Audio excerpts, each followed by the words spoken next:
Can we bake an apple crisp on the grill? Absolutely. We can do many desserts on the Saber grill. This apple crisp is one of the most delicious and quickest desserts that I know. Take any of your favorite varieties of apples. Today I have a Gala and a Granny Smith. Peel, core, and dice. And what we're going to do is quickly season them up with just sugar and just a touch of cinnamon.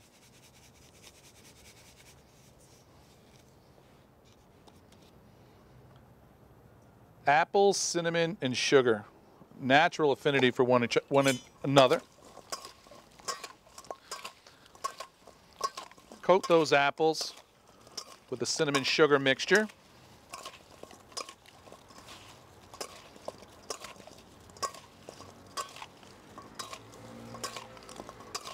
That looks really, really good. We're going to make an individual serving, and then I have a cast iron Dutch oven. We'll make a larger portion as well. So fill the receptacle with the apples. And this is very rustic. So sort of let the apples fall very naturally. Okay. We'll take our spiced apples to the grill now. I have a preheated cast iron Dutch oven. Just a touch of oil. We'll use oil here rather than butter. Oil has a higher flash point. If we were to use butter at this point, it might burn and not leave an unpleasant taste to our apple crisp. Then the apples go right in.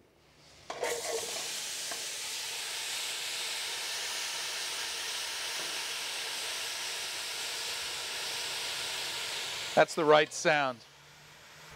We're going to roast this crisp at about 400 to 500 degrees for about 30 minutes. So while those apples are starting to cook, we'll finish the cobbler topping, if you will.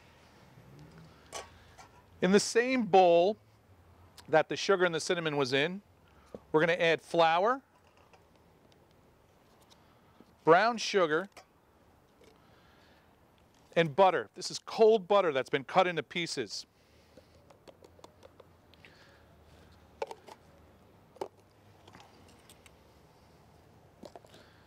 And then with your hands or a pastry cutter, you're going to cut that butter in. And what you're doing is you're making these beautiful, delicious little knobs of buttery brown sugar. And the flour, once it's blended with the butter, will form a delicious crust on our crisp. Say that 5 times fast.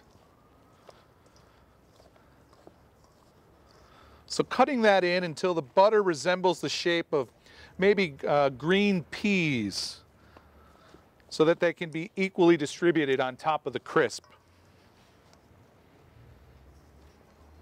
You can see that, we're getting there. Just have to work it.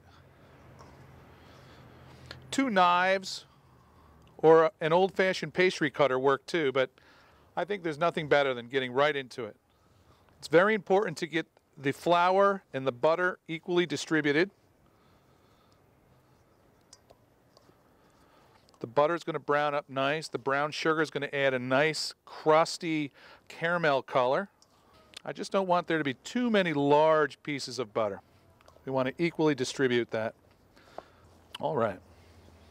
And what we'll do is take our crisp. And this is a very, very rustic dessert.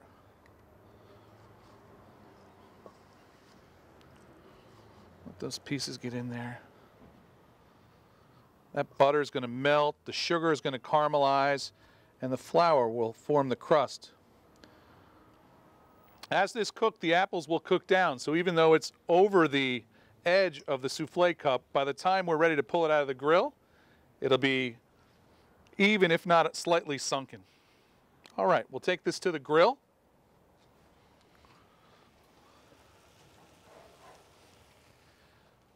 Now our apples in the cast iron skillet are cooking along very, very nicely.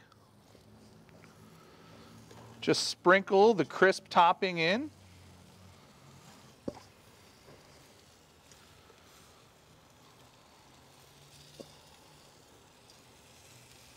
Trying to cover all the apples evenly.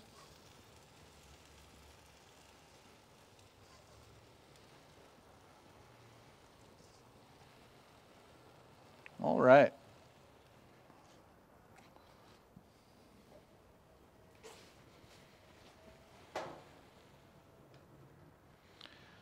The Saber grill, with its even cooking, allows for us to do much more than just grill a piece of salmon, cook a hamburger.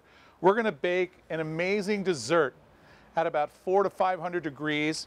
This is going to take about 30 to 35 minutes. All right, that looks fantastic. So there's our finished product. You can see the beautiful crust, the caramelization from the brown sugar. This is screaming for some ice cream, maybe a bourbon anglaise, some sweet cream. Wow, this can go in a lot of different directions. But you could see we had 5 ingredients, 1 pan, 50 minutes. A delicious dessert from the Saber grill. I hope you enjoyed this recipe. You could find this recipe and many more at betterbarbecueblog.com.